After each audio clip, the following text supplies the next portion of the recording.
apa lumpia, kemudian bandeng, dan salah satunya adalah mochi. Di sini ada yang sudah pernah mencicipi ininya belum? Produknya belum? Sering, Bu. Oh, Agatha sering ya. Baik. Nah, sekarang sebelum memulai mengenalkan, karena tadi sudah hadir dari sejak pagi sebelum jam 10, bahkan jam setengah 10 sudah standby, saya ingin bertanya kepada kalian. Nah, sekarang teman-teman dari Permata Sakti Kampus Merdeka, dari semuanya, apakah kalian sudah bisa menggunakan fitur chat ya sekarang ya? Kecuali 2 orang ya, kecuali siapa, Cynthia dan Aldi ya kalau nggak salah ya, yang dari Langlang Buana. Masih kami undang sebagai guest karena belum mendapatkan ininya. Oke, sudah. Belum mendapatkan email dari Atma Jaya, sedang kami proses. Baik, nah sekarang saya akan bertanya melalui fitur chat, dan silahkan menjawab melalui chatting, dan kemudian bagi yang berasal dari Universitas Langlang Buana bisa menjawab melalui fitur ini, WA grup kita dahulu, supaya masih bisa berpartisipasi. Nah, coba silahkan jelaskan ke kami semua, apa pandangan kalian yang namanya bisnis keluarga? Apa itu family business? Silahkan dijawab dari wawasan yang Anda miliki. Menurut Anda, apa itu family business atau bisnis keluarga? Silahkan dijawab melalui fitur chat, atau yang tidak bisa mengirim via chat, bisa menjawab melalui, Adil Erik menjawab bahwa ini bisnis yang memiliki pondasi dan akar yang sudah kuat dan luas. Oke, ini jawaban Adil Erik. Jawaban yang lainnya? Menurut Anda, apa bisnis family business? Bisnis keluarga adalah bisnis yang dilakukan turun-temurun. Oke, nanti kita akan cross-check kebenarannya ini dari si sudut pandang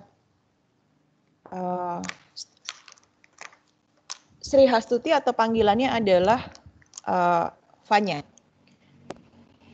Kemudian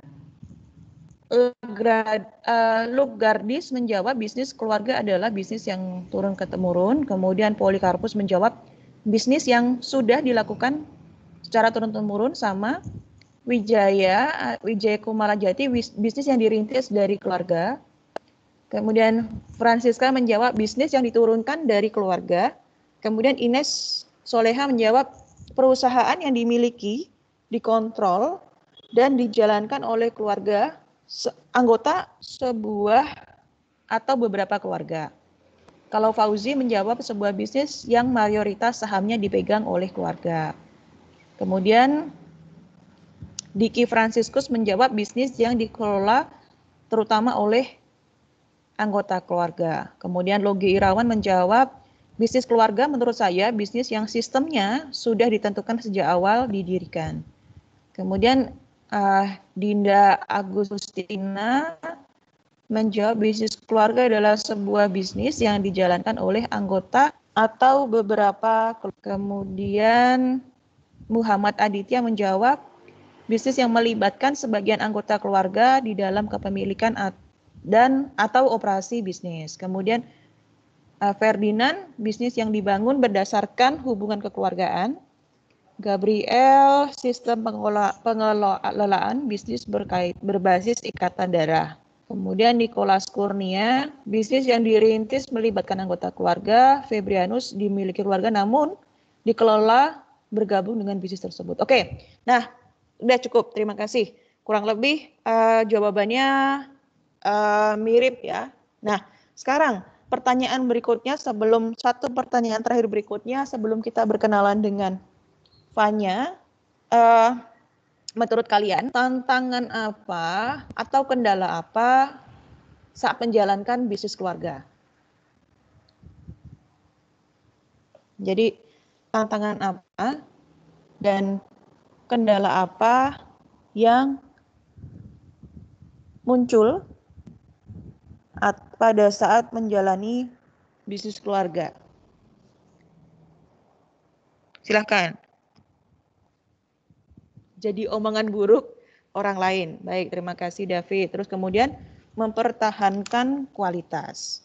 Nah ini Yonatan, perselisihan antar keluarga dari ide dan perbedaan misi. Kemudian konflik internal keluarga, pembagian bagian bisnis, sanksi yang kurang tegas. Kemudian konsistensi, beda pandangan dari salah satu pihak keluarga untuk bisnis keluarga ke depan. Terus kendala pembagian kepemimpinan.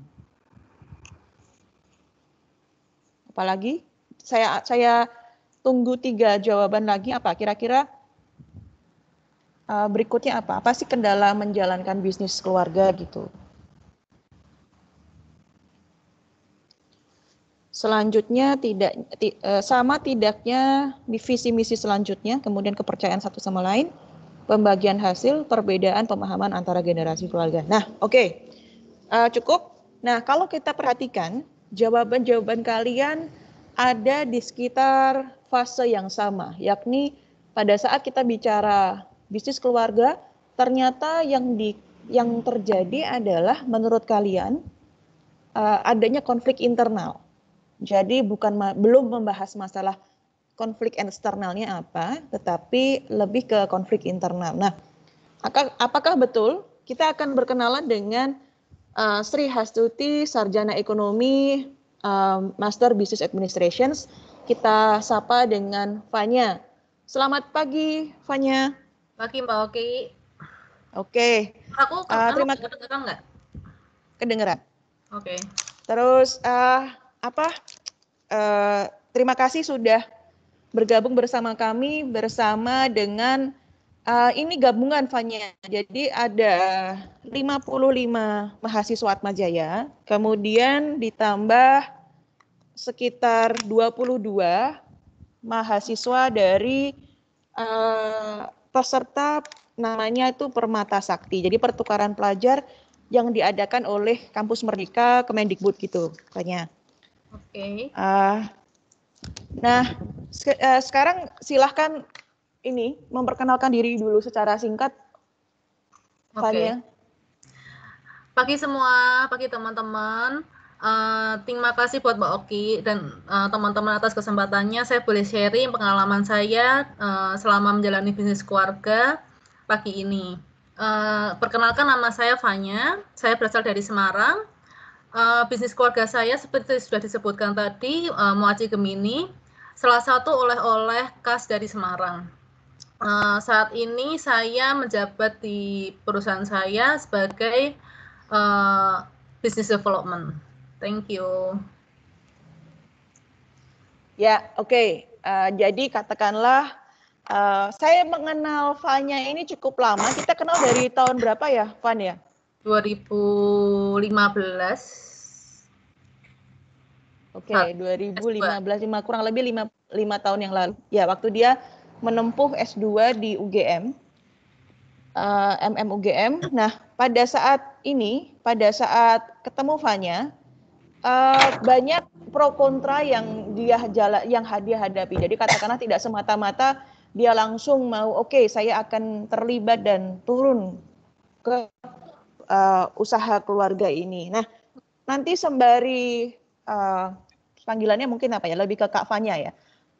Sembari Kak Fanya menjelaskan tentang apa itu usahanya, kemudian bagaimana lika-likunya dan segala macam, silahkan yang ingin bertanya, kemudian nanti bisa dituliskan di chat, di fitur chat. Nah, bagi yang tidak bisa atau belum bisa menuliskan di fitur chat, nanti bisa tuliskan di grup WA, ataupun nanti pada saat sesi Q&A nanti bisa resen, nanti saya panggil namanya, saya catat namanya, dan nanti menunggu aba-aba dari saya baru nanti sampaikan ini, katakanlah pertanyaannya apa.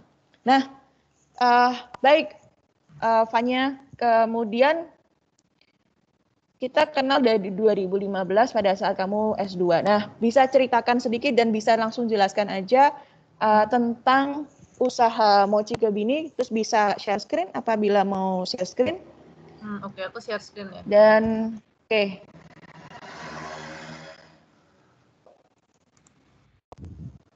Oke.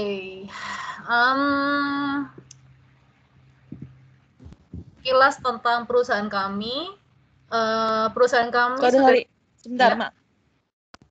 Bisa di present itu, Van. Nanti masih. Nah, oke, sudah. Kenapa? Ya, sudah. Lancar, aman. Oke. Sekilas tentang company profile kami mulai bisnis ini tahun 1985 dan didirikan oleh nenek saya sendiri. Dan saat ini saya menjabat saya sudah masuk ke generasi ketiga. Dulu kami hanya jualan di di rumah kami sendiri, jadi kayak dimasuk di dalam suatu gang kecil di kota Semarang. Dan saat ini setelah 30 tahun lebih kami punya 3 toko, salah satunya ada di bandara, tapi karena ada pandemik saat ini kita harus tutup sementara. Nah, kenapa nenek saya ini punya ide untuk bikin si Mochi Gemini ini? Memang basic keluarga besar saya punya bakat, bisa dibilang punya bakat untuk bidang kuliner. Jadi ada beberapa saudara nenek saya juga punya bisnis makanan gitu. Dan akhirnya si Mochi Gemini ini setelah dicoba, Mochi Gemini ini berhasil booming dan berhasil sustain sampai sekarang ini gitu. Oke, masuk ke family business.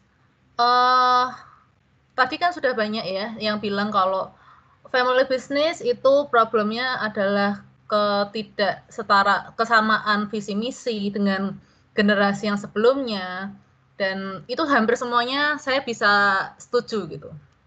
Nah, problem yang paling besar yang saya alami saat saya harus take over ini bisnis adalah menyamakan cara pandang atau mindset dengan ayah saya sendiri. Karena ayah saya tipe orang yang konvensional, tapi gara-gara dia berhasil membuat Mochi Gemini hingga saat ini sebesar sekarang ini. Jadi saya punya cukup beban moral, beban tanggung jawab untuk menjaga kualitas produk, meningkatkan kualitas servis di toko-toko kami. Terus saya juga merasa punya tanggung jawab untuk mempertahankan, mengembangkan, dan membuat bisnis ini semakin sukses daripada saat ini. Jadi tidak bisa dipungkiri juga, pada awal-awal saya join di bisnis ini, banyak konflik yang terjadi secara internal. Jadi ya tadi satu pandangan, terus ada lagi misalnya bingung karena ini saya harusnya mau ngurus di bagian mana, karena background dari bisnis saya lebih ke trading, maksudnya jual beli saja, tapi tidak pernah di generasi sebelumnya memikirkan akan dibawa kemana bisnis ini. Jadi saya pribadi ketika saya selesai sekolah, saya ini bingung, saya mau mengembangkan, mau benerin di bagian mana di bisnis ini, karena saya punya toko juga pabrik, itu dua hal yang sangat-sangat berbeda gitu. Akhirnya setelah 2 tahun saya pulang, saya join, tepatnya sebetulnya di tahun ini, di awal tahun ini sebelum pandemik, saya sadar. Jadi yang pertama itu saya sadar dan saya mau belajar apa yang sudah terjadi, apa yang sudah dialami oleh generasi sebelumnya ketika bisnis ini running gitu. Saya yang kedua, setelah saya bisa menerima bahwa oke, ini memang kita berbeda visi misi, kita berbeda pandangan dan lain sebagainya. Yang kedua, saya memberikan waktu ke diri saya sendiri beberapa hari untuk benar-benar mensurvei, mencari tahu kira-kira problem-problem apa aja sih yang ada yang kira-kira ke depan perlu diperbaiki. Lalu saya list lagi, setelah saya list semua problemnya, saya lihat mana yang paling prioritas yang perlu dalam jangka waktu pendek harus diperbaiki, lalu untuk jangka panjang diperbaiki. Setelah itu baru kita bisa pelan-pelan cari solusi dan juga yang pasti melakukan merangkai strategi gitu. Ini memang nggak gampang dan saya juga sadar bahwa saya perlu adanya tim yang membantu saya untuk scaling up di bisnis saya. Dan setelah saya diskusi dengan ayah saya memutuskan untuk mengambil bagian business development, terutama saat ini saya fokus di bagian sales dan marketing.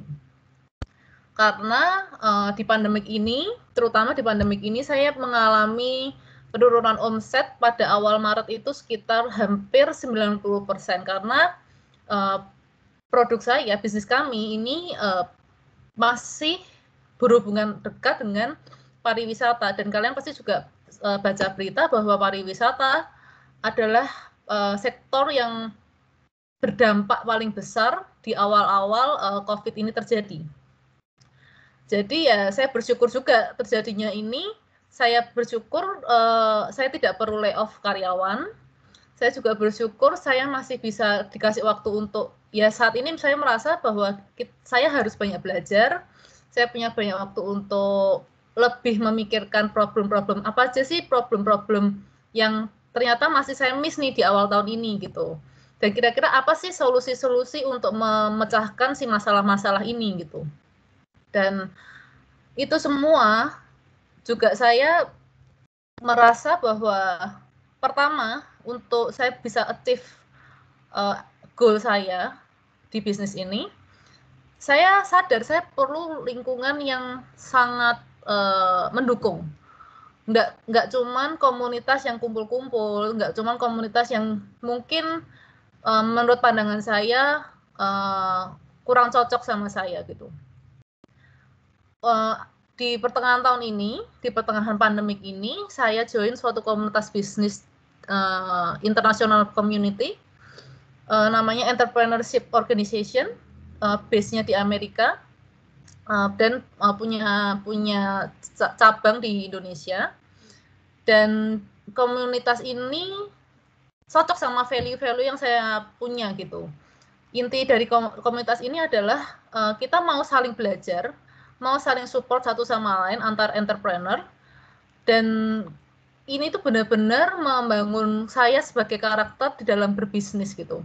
Bagaimana sih, saya juga banyak belajar bagaimana sih saya itu dalam dunia bisnis, misalnya negosiasi, membuat sistem bisnis, dan lain sebagainya. Dan yang kedua, sebagai penerus bisnis keluarga, diri kita sendiri itu perlu juga untuk punya value trust of learning.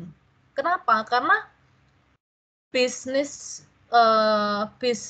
dan informasi itu akan terus berkembang. Kalau kita hanya kayak brand kita udah bagus nih, udah gede dan lain-lain, ya udah kita bakalan stuck aja gitu, nggak bisa mikir karena kita udah puas gitu. Jadi trust of learning itu penting banget buat kita tanam terus gitu. Dan yang terakhir yang saya lakukan untuk saya berkembang, saya melakukan tiap hari menjurnal mungkin jurnal atau diary ya, bahasa mudahnya gitu. Saya tulis apa yang terjadi hari ini, apa yang saya rencanakan untuk besoknya.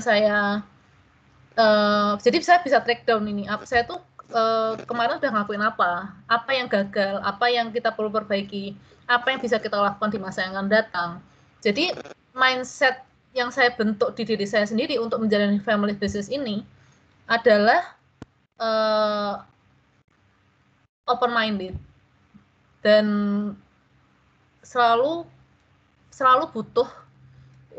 merasa kurang. Jadi kayak kita tuh belajar dan belajar yang menurut saya penting nggak cuman kita belajar di sekolah. Sekolah itu penting karena kalau kita nggak sekolah, mindset kita tidak akan bisa berkembang juga gitu. Tapi di sisi lain dengan belajar secara teori, kita juga perlu banget punya lingkungan yang mendukung teori-teori yang kita udah pelajarin. Jadi diskusi dengan orang-orang yang sudah lebih mature, lebih dewasa, lebih punya banyak pengalaman dalam berbisnis. Jadi kita tuh punya mentor, kita punya teman untuk diskusi. Dan untuk secara entrepreneur secara general, ada penelitian yang menunjukkan bahwa banyak entrepreneur yang merasa alone, sendirian. Makanya saya sadar bahwa saya nggak bisa sendirian. Saya butuh teman-teman lingkungan untuk berdiskusi, membagi beban lah gitu. Membagi beban apa yang saya pikirkan, apa yang saya takuti atau kayak khawatirkan dalam berbisnis gitu. Dan untungnya sampai sekarang setelah saya join sekitar 4 bulan, yang dulunya saya tuh kayak masih bingung gitu. Tapi sekarang kayak saya jauh lebih bisa menata ke depan nih bisnis ini mau saya bawa kemana gitu. Dan saya juga lebih pede. Yang sebelumnya kayak aduh takut kalau gagal, takut kalau ini nyoba ini itu. Akhirnya sekarang saya lebih yakin, saya lebih pede, saya lebih saya merasa punya support system yang tepat saat ini. Gitu. Jadi untuk berbisnis, family business nggak semudah yang orang bayangkan juga, karena kita join di tengah-tengah bisnis sudah running, berbeda dengan orang yang berbisnis dari awal. Jadi kalau berbisnis dari awal, menurut pengalaman teman-teman saya, mereka bisa set value yang mereka mau dibawa di bisnis ini, culture yang mereka mau bawa di bisnisnya mereka. Tapi ketika kita sebagai family business penerus, kita tuh di tengah-tengah suatu bisnis sudah jalan, jadi kita nggak bisa melakukan perubahan yang terlalu frontal, nggak bisa melakukan ini nggak bisa, jadi benar-benar harus hati-hati, harus lebih banyak screening kayak ada problem apa yang sudah terjadi, apa yang ini harus tidak dilakukan lagi dan lain sebagainya gitu. Jadi family business mungkin yang sudah besar-besar seperti brand-brand yang kita sudah tahu di Indonesia, mereka pun struggling. Jadi salah satu mentor saya juga family business yang punya brand besar di Indonesia, dan dia pun cerita bahwa nggak gampang, justru karena semakin besar itu bisnis ketika kita join, semakin banyak problem, semakin banyak hal yang kita perlu pikirin gitu. Tapi bedanya dengan orang yang sudah bisnis dari awal, ya mungkin kita beruntungnya kita tidak perlu kita sudah ada, ini sudah jalan nih, kita memperbaiki. Tapi kalau orang yang running dari awal, memang mereka memikirkan semuanya dari awal sendiri. Tapi itu pilihan, tidak ada yang baik, tidak ada yang buruk gitu. Dan saya sangat apresiasi juga ke teman-teman saya yang di komunitas ini, bagaimana mereka, justru saya juga banyak belajar untuk gimana bikin sistem sih, gimana mereka bisa mengembangkan bisnis mereka gitu.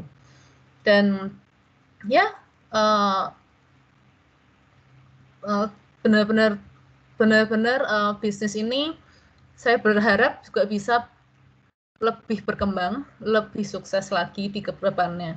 Dan semoga teman-teman yang mungkin nggak di Semarang, atau nanti semoga kalau pandemi udah selesai, udah lebih baik, kalian bisa jalan-jalan ke Semarang. Saya tunggu datang ke Semarang, datang ke toko saya. Thank you. Oke, terima kasih Fanya atas sharingnya. Dan tadi banyak hal yang menarik yang menarik yang Fanya sampaikan, bahwa dalam menjalankan usaha itu katakanlah ternyata ada peran komunitas di situ. Kemudian ada atensi untuk mau belajar. Katakanlah kamu sudah, katakanlah buat saya bilang sih dari sisi akademis sebenarnya sudah cukup. Katakanlah S1 sudah, kemudian S2 iya, tapi ada kehausan untuk mau belajar.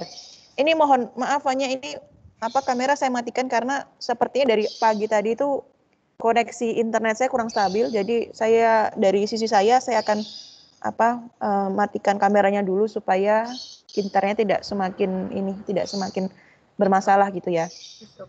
Nah, baik, sekarang sudah ada beberapa pertanyaan yang disampaikan. Ronaldo, silahkan hidupkan boleh kameranya dan mic-nya. Kamu tanyakan langsung pertanyaan yang kamu sampaikan. Nanti ada 3 pertanyaan.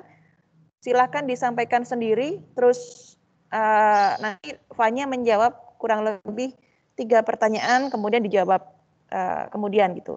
Oke.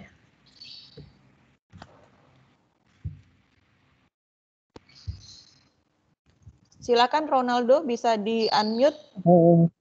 Selamat pagi Bu Oki dan Kak Fania.